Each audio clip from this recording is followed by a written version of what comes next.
சம்ஹார நேரத்தில் சமுத்திரம் பின்வாங்கும் சந்தோஷ திருநாளில் நல்லருளை தாரும் ஐயா முருகன் என்று முழங்குது என் மனசு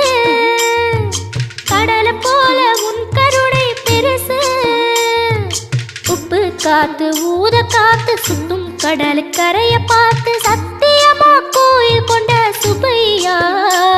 எங்க குப்பத்துக்கு குலவிளக்கு நீ ஐயா திருச்செந்தூர் ஆண்டவனே வேல் முருகா தினம் உனக்கு நன்றி சொல்வோம் மால் மருகா திருவடியில் தவம் இருப்போம் திருமுருகா தீர்ப்பெழுது நலமெனவே வடிவ